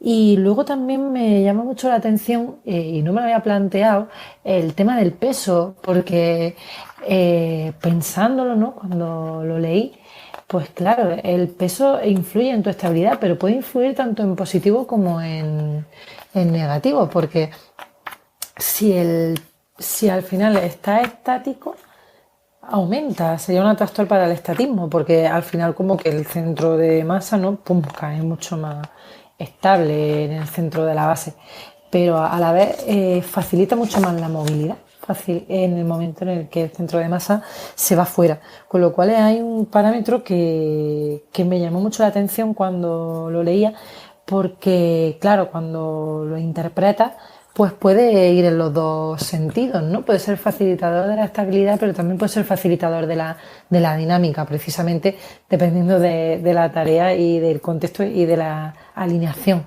en la que coloques tu peso. Así Sí, que se me yo creo parece que también algo eso es muy interesante y yo creo que va un poco en la línea de una de las cosas que más cuesta entender a veces y que es menos intuitiva es el concepto de inercia, que estos autores también les dan una importancia brutal. Entonces, es verdad que consideramos muchas veces cuando pensamos en la inercia, siempre pensamos en la inercia de voy en el autobús y el autobús pega un frenazo y yo tiendo a ir para adelante, ¿no? Esa es la inercia como que nos viene rápidamente a la cabeza. Pero es que la inercia también es estoy parado y tengo que empezar a moverme.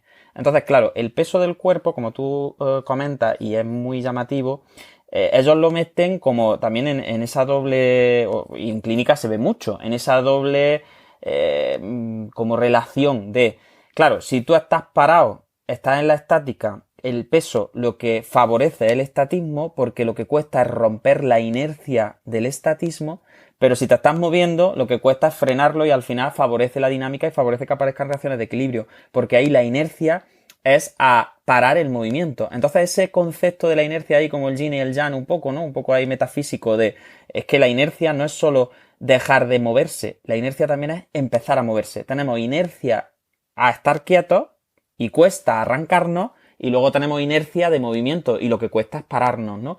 Y esto ya sí, por ya irnos a algo más cognitivo, yo siempre cuando, y esta pregunta por ejemplo se la hacía mucho a Pablo Duque muchas veces en los cursos y eso, cuando hablamos de inhibición, siempre entendemos la inhibición como dejar de hacer algo, como inhibir la conducta, dejar de pegarle puñetazos al terapeuta, ¿no? Pero la inhibición también tiene, al final es la otra cara de la iniciativa, porque aunque le llamemos iniciativa, al final la inhibición es luchar contra la inercia. Si la inercia es te está pegando puñetazos el paciente y no quieres que te pegue puñetazos y tiene que parar de darte puñetazos, pues ahí hay que inhibirlo en dejar de hacer. Pero al final la iniciativa no deja de ser inhibición también, porque la iniciativa es estoy parado y tengo que romper la inercia de estar parado e irme hacia el movimiento. Por tanto, al final yo creo que el concepto clave aquí es inercia.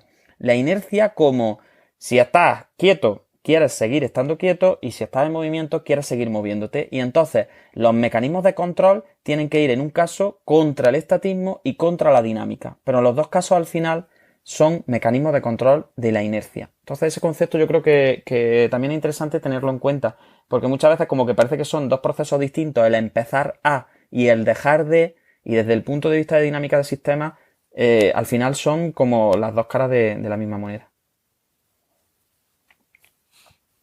Sí, la verdad es que nos estamos enrollando, yo no sé cómo la gente sigue ahí.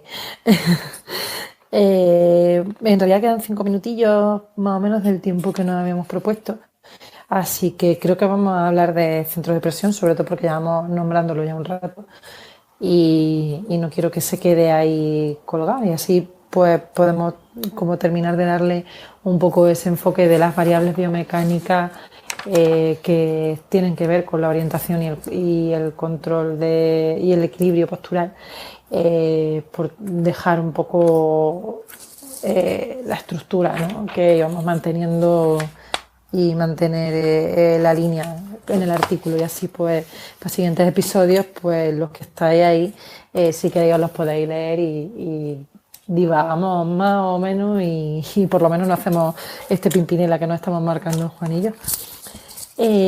Bueno, el tema de centro de presión es un término bastante más dinámico y viene a hablar pues eso, de que al final el mantener la estabilidad no es estar quieto, como ya llevamos diciendo un rato, sino que es una tarea más dinámica que no se debe llegar a confundir con el término centro de presión con el balanceo, pero sí que sabemos pues que cuando mantenemos una postura y nos mantenemos más estáticos, por ejemplo cuando estamos de pie, pues hay un cierto balanceo, ¿no? Antero-posterior generalmente, en el que el tándem sóleo-psoas están ahí como ejerciendo pequeños esfuerzos y son los que nos mantienen, ¿no?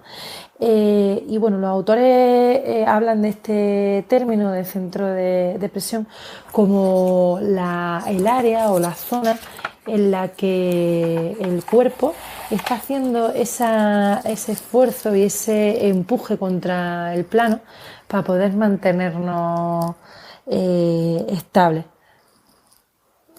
A mí me parece muy chulo porque además refieren, ¿no?, cómo al final pues esos apoyos que yo tengo contra el plano, esos apoyos que tengo contra la superficie y esa línea que se genera desde mi apoyo hacia mi centro de masa y hacia el área en la que se refleja la actividad muscular, esa línea sería la que se consideraría el centro de presión. Y ahora me corregís los demás si lo habéis entendido de otra forma distinta. Y la contraposición que hace, que a mí me parece muy interesante, entre centro de masa y centro de presión, es que el centro de masa sería como un término mucho más estático, mucho más de la estabilidad, y ese centro de presión se va a llamar a hablar de la dinámica, en la que nuestro propio cuerpo, nuestros propios torques y nuestras propias estrategias biomecánicas y activaciones musculares hacen que ese centro de gravedad se pueda mantener como en una pequeña dinámica dentro de esa estática, de esa oscilación que tú comentabas, Juan. Y que además es algo como que está muy autoorganizado y que no es algo tan aleatorio como pudiéramos pensar, sino que hay cierta autoorganización en ese ten-con-ten de los centros de presión, manteniendo el centro de masa dentro de la línea, o sea, de la base de sustentación. Por lo menos esa ha sido la idea que a mí me ha quedado de leer esto. No sé cómo lo veis los demás o si lo entendéis de la misma forma. Cedric habla por aquí. Sí, la verdad es que es un concepto pues que igual que vosotros pues tampoco lo había escuchado nunca y la verdad es que tampoco, no lo había entendido tampoco así, bueno, muy, muy similar. Lo veía como un vector opuesto de fuerza a las fuerzas externas, digamos, que se ejercen sobre el propio cuerpo. Y es lo que, digamos, veía ese vector como que iba moviéndose en función de cómo queríamos que el centro de gravedad no se saliera de esa base de sustentación por tal de mantener el equilibrio. Pero claro, te digo que no lo acabo de entender cómo funciona este centro de presiones, la verdad. Bueno, yo creo que ya para llevar una hora y media es un concepto un poco complicado porque sobre todo si luego profundiza un poquillo, yo no lo llamaba centro de presiones, pero es verdad que yo quizá me quedaría para empezar y si os parece pues ya si la gente está contenta pues que nos deje por ahí mensajicos en plan venga que el siguiente episodio sea de equilibrio o no, dejad ya el equilibrio tranquilo y también en los propios podcasts si queréis por si no estáis en el grupo de Telegram o lo que sea, pues os vais ahí, vos vais a lo que sea y dejáis un comentario en plan, venga, seguís con el equilibrio o no, por tener también un poquito de feedback, ¿no? Aunque al final, pues, yo creo que lo importante del centro de presiones es sobre todo porque yo soy mucho de abandonar ideas antiguas, ¿no?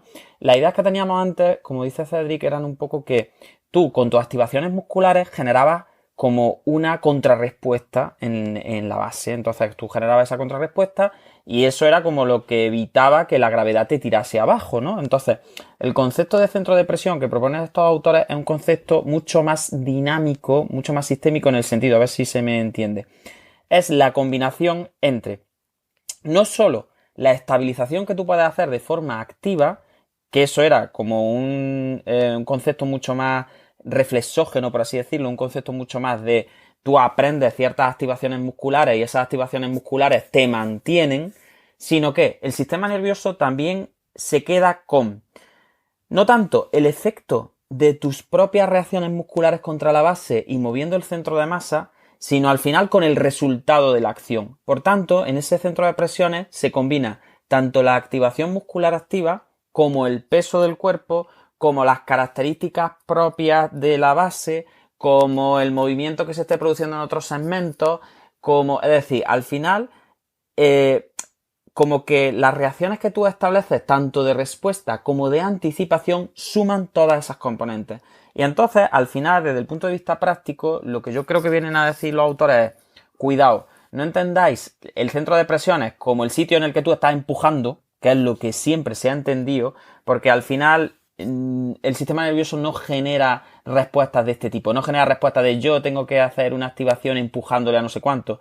Al final lo que aprendes es que ciertas activaciones sincronizadas de cierta forma tienen un efecto determinado y ese efecto determinado tú lo aprendes y luego lo puedes utilizar para generar el inicio del movimiento en otras situaciones. Entonces yo creo que resumiendo mucho, y luego ya profundizaremos si queréis en otras ocasiones, si os interesa el tema y queréis que sigamos hablando de esto, yo creo que el planteamiento es, primero, que olvidarse del centro de presiones como el apoyo, no tiene que ver con el apoyo en cuanto a dónde está el centro de masas colocado y qué tienes tú apoyado, porque tú puedes tener apoyada toda la mano y sin embargo el centro de presión no estar en el completo de la mano, sino estar muy localizado, no solo en el plano horizontal, sino en distintos vectores de fuerza y es la unión, que yo creo que eso es lo interesante y sobre lo que podemos luego profundizar, no solo de tu empuje, de tu capacidad activa, de lo que tienes que hacer tú como individuo biomecánico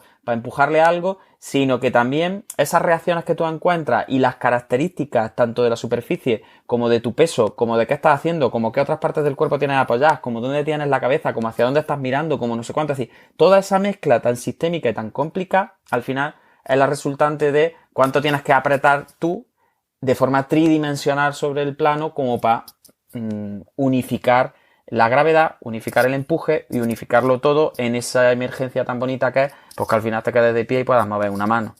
Pero ya te digo, yo lo considero más como una lanza contra el rollo este de considerar el apoyo solo como forma activa tuya, de yo me apoyo. No, tú no te apoyas. Tú haces una cosa que tiene un efecto sobre dónde están colocadas las fuerzas, que genera una reacción evidentemente en el apoyo y que depende de tantas cosas que de nuevo volvemos a lo mismo, que porque yo potencie los extensores de codo, eso luego no tiene por qué mejorar el apoyo en una reacción de equilibrio frente al desequilibrio anterior. ¿Me entendéis? Entonces yo creo que el rollo va más por ahí, en el sentido de no entendáis el apoyo solo como tú te apoyas con tus músculos, con tu fuerza y con tus cositas, sino que es un concepto mucho más complicado que tiene mucha chicha ahí que analizar, pero que yo creo que si os interesa, pues le podemos dedicar. Pero son las 9:35 y sabéis que tenemos, no sé qué dice la moderadora. No sé, también habría que abrir un poquito por si alguien quiere subir o alguno de los de arriba pues quiere aportar cosillas también. Somos muy pesados. Sí, yo creo que podemos abrir un poquito a que levantéis la mano los que estáis abajo o a que intentéis abrir el micro los que estáis acompañándonos, porque es un tema que da para mucho y ya habéis visto que tenemos mucho carrete. Hemos analizado solo 3 páginas de uno de los 2 artículos que traíamos para hoy, así que creo que, como dice Juan, si os parece interesante y algo que puede aportar, pues nosotros estamos encantados de venir a hablar de lo que nos ha parecido el artículo y de compartir aquí más tarde y más episodios de este tema. Así que si os parece levantar las manos o aportar algo los que estáis, y así pues podemos cerrar un poquito pues con esta visión más sistémica de las reacciones de equilibrio, con esos nuevos términos que nos llamamos de orientación y de equilibrio postural, y bueno, y con algunas cosillas que creo que pueden ser útiles de cara a clínica. Así que si queréis aportar algo, alguno de los que estáis, es el momento. Bueno, pues Bueno, parece que... vale. sí, Mira, la Mode viene a salvar el barco. ¡Mode! yo no voy a salvar nada. Yo solo aportas que me parece muy interesante todo lo que habéis estado hablando. Bueno, yo en lo del centro de presiones, pues eso estaba un poco más perdida. Sí que tenía una dudilla ahí sobre el centro de masa, cuando comentabais que el centro de masa estaba fuera del cuerpo. Al final yo eso lo entiendo como que ahí está el desequilibrio, ¿no? Y es donde tienes que volver, tienes que moverte y buscar llevar ese centro de masa dentro del cuerpo para no caerte, pero así como imaginármelo fuera no lo llegaba a ver tampoco de esa manera. Entonces, Claro, no sé. Mode, pero tampoco lo entiendas como que tienes que llevar el centro de masa dentro de la base, porque depende, porque por ejemplo, cuando se está en locomoción, tú tienes como que llevarte el centro de masa un poquito a la base para no caerte y esmorrarte, pero luego lo vuelves a sacar. Entonces, al final el concepto de centro de masa es una proyección de fuerza, es como con la colocación que tú tienes, ¿dónde recaería si tuvieras que elegir un punto? Y esto al final es muy reduccionista. Es como en un modelo matemático, si me entendéis, si tuviéramos que protocolizar y que sistematizar el análisis con vectores, ¿dónde recaería, esto es como en matemáticas, ¿no? ¿Dónde recaería la intersección de las fuerzas con mayor intensidad? Entonces al final es un punto teórico, es un punto como con lo que pesa tu cuerpo, con la aceleración de la gravedad, con dónde estás colocado, con dónde están los apoyos, con no sé cuánto, si tuviéramos que elegir un punto teórico, ¿dónde recaería, de dónde tiraría hacia abajo eligiendo esa reducción? Pero tened en cuenta que cuando hablamos del peso del cuerpo, el cuerpo no tiene el peso en un punto, no es un átomo. Los segmentos, es decir, al final, como que reducimos el cuerpo como si fuera una bola que tuviera un centro, una canica de plomo, y eso no es real. De hecho, en los análisis sistémicos de dinámica de sistemas, que yo no entiendo todavía y que espero algún día entender, porque la complicación que tenemos es que en ese tipo de análisis tú no consideras nunca haces un análisis reduccionista del centro de masa en un punto, sino que lo que tú dices es, no, mire usted, es que todo y cada uno de los segmentos de mi cuerpo tiene un peso y es el peso relativo entre uno y otro el que genera como un movimiento en espiral que al final, mediante oscilación, si tuviéramos que reducir a un punto, sería ese centro de masas teórico que viene de las teorías clásicas. Pero ya te digo, al final no deja de ser un modelo que nos sirve un poco como para plantearnos el hecho de ir precisamente contra eso último que tú has dicho vale, si tú quieres trabajar en estabilización, tu prioridad tiene que ser llevarte la proyección del centro de masa otra vez como adentro de tu cuerpo, ¿no? Como meterte el alma dentro para quedarte quietecito.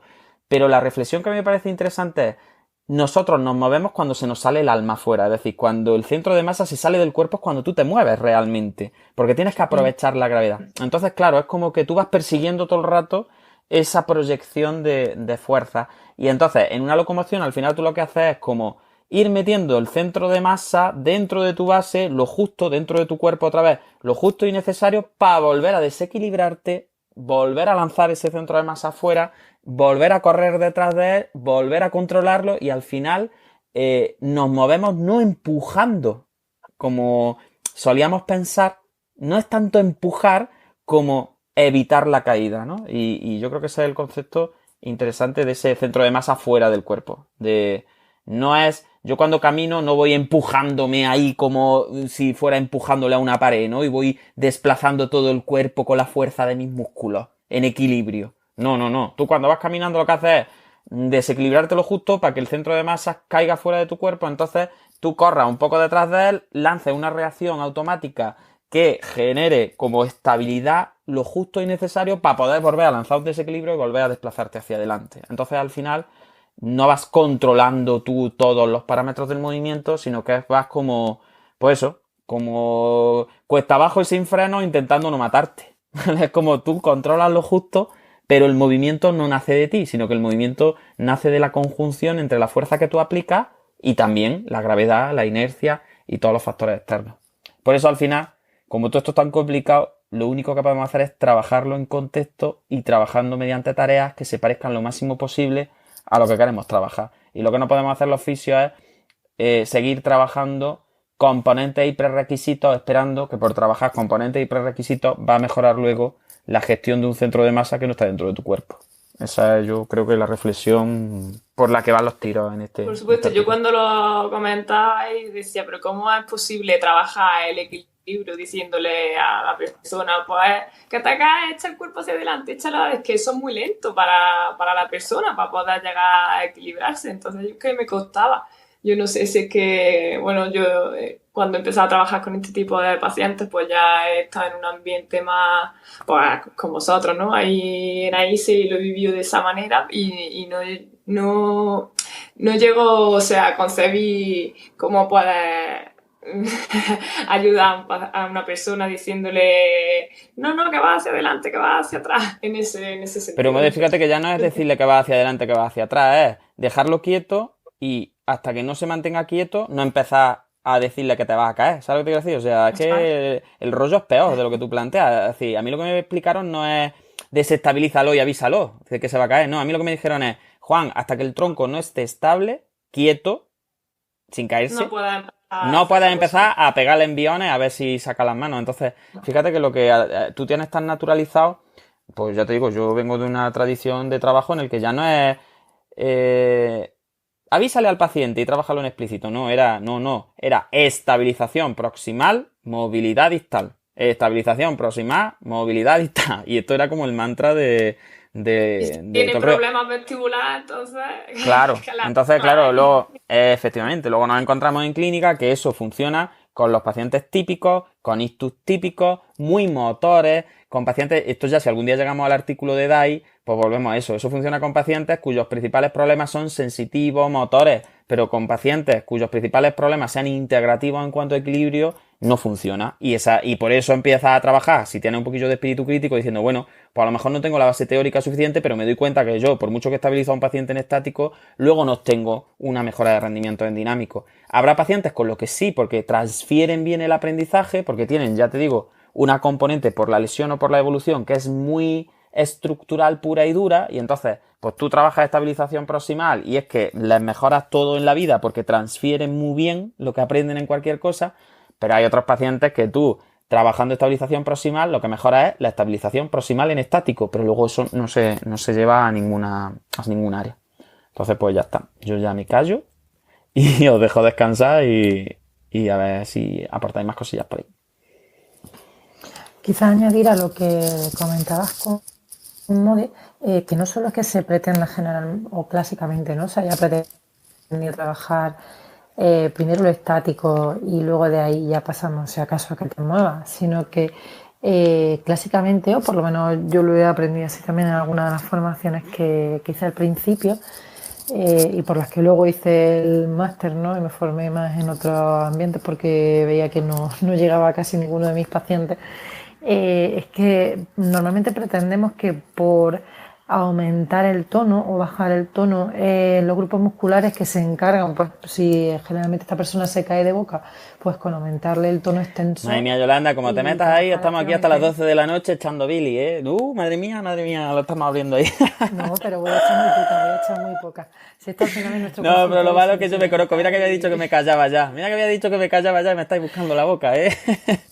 Al final es que, yo qué sé, al final trabajamos tanto, ¿no?, con pacientes que no funcionan a lo clásico que acabas echando un poco de bilis, como tú dices. Y bueno, no, la pretensión de trabajo en volitivo y en activo contigo, en facilitar que ponga más fuerte los abdominales, porque como te caes de espalda, pues lo que pasa es que no activas el abdomen. Entonces, pues bueno, pues te activo el abdomen. Madre mía, que me salta la vena. Y de ahí, pues ya, si acaso luego te mueven, ¿no? Y bueno, pues si quieres dejamos nuestros consultorios sentimentales para otro día porque son las 9:45. O si quieres, pues ya que has rajado un poquillo, si te apetece... No, me lo doy todo impuesto. Si queréis, si os interesa esto, empezamos el siguiente capítulo rajando de los que trabajan los abdominales para evitar las caídas posteriores y de los análisis de causas simples, mentiras complejas y todo eso, pero es que como empiezo a hablar, ya esto es que no, ni ceno, encima me vaya a dar la mala noche, no voy a dormir esta noche pensando en todas esas cosas, entonces prefiero Prefiero pensar que no, que el mundo es más feliz y que nadie trabaja los abdominales para evitar las caídas posteriores. Por favor. Por favor. Bueno, No, ya, que ya nos está estamos- bajando la glucosa en sangre. Ya nos está entrando la tontuna y ya vamos a empezar a hablar de lo que estamos acostumbrados a hablar por ahí, a decir barrica, y nos estaba quedando un podcast bastante serio. Así que creo que eso lo dejamos para otro día. Si queréis podemos hacer una sección en el club de neurofisioterapia que sea ven a descargar tu bilis o alguna cosa así y ya pues añadimos una sección nueva para que Manuel haga otra cosa. Claro, también podemos añadir la imaginería del movimiento para trabajar el equilibrio, si te parece. Ya, ahora te toco yo a ti en las Venga, narices. ahora vienes a atacarme tú a mí, ¿no? No, la verdad es que vamos a dejar lo de la bilis para otro día porque yo anoche no dormí muy bien y no quiero que que me quitéis el sueño tampoco. Así que si os parece, no sé si Cedric, Manuel o alguna de las que queda ahí abajo queréis añadir alguna cosilla y si no, pues nos despedimos hasta el próximo día. Bueno, pues si os parece lo vamos a dejar aquí. Un segundillo, Yolanda, Sí. que acaban de levantar la mano. Ainara, ahí Ahí está la mano. en el Venga. punto de penalti. Ahí, venga, Ainara, sube. El bar, venga, pues sube Ainara y cuéntanos. Hola, no sé si me... Bueno, Ainara, cuéntanos. Sí, Sí, perfecto. nada, bueno, primero decir que eso, que me parece muy interesante todo este tema del equilibrio, que bueno, daría para horas y horas, y simplemente aportar que bueno, sí que es cierto que uy, conexión. Te escuchamos bien, Ainara. Sí.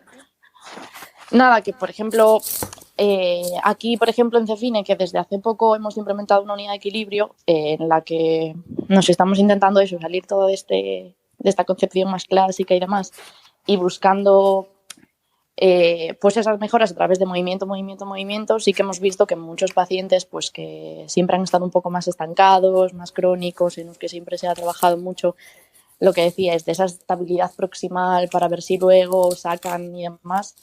Y nos hemos encontrado con todo lo contrario, con que subiéndolos a la Balance Tutor, que bueno, es una plataforma que genera perturbaciones, y sacándolos todo el rato, desplazándoles el centro de masa, estamos encontrando mejoras en la estabilidad de marcha, en reacciones posturales que son una pasada. Todo es ese cambio de darle una vuelta al tratamiento que se le solía hacer y eso.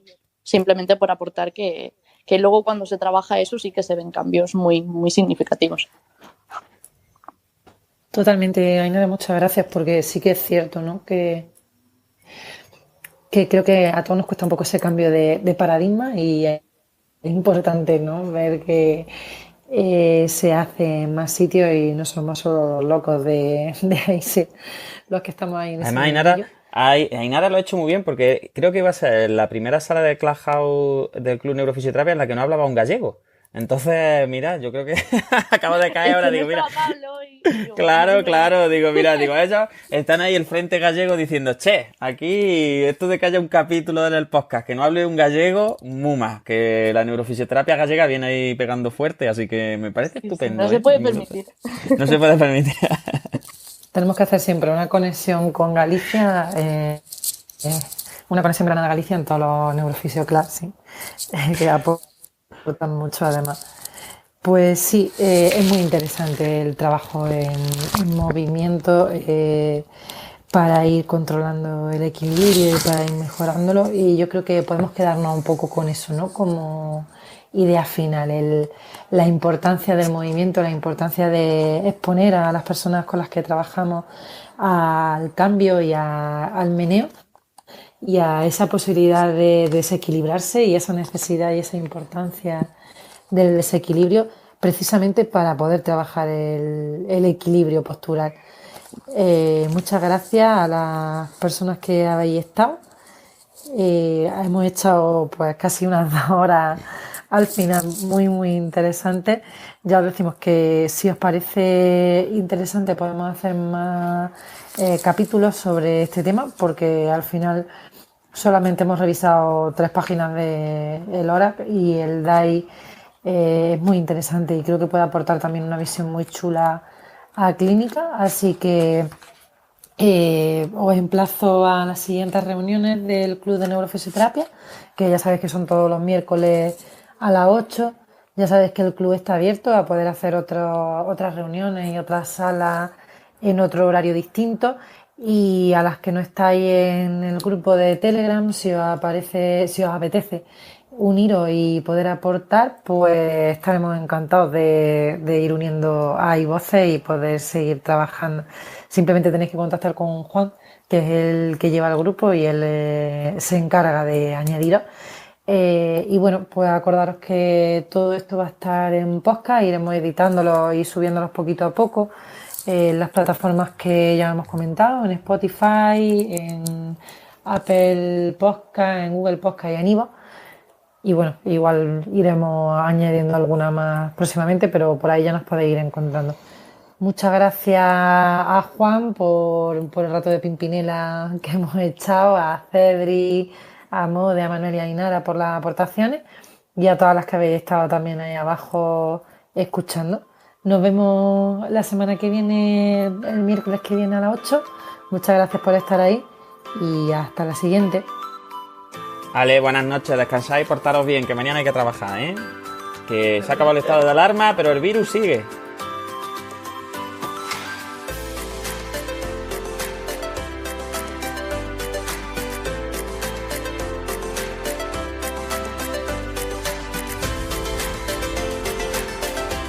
Ahí se conciencia, del caos a la sinergia.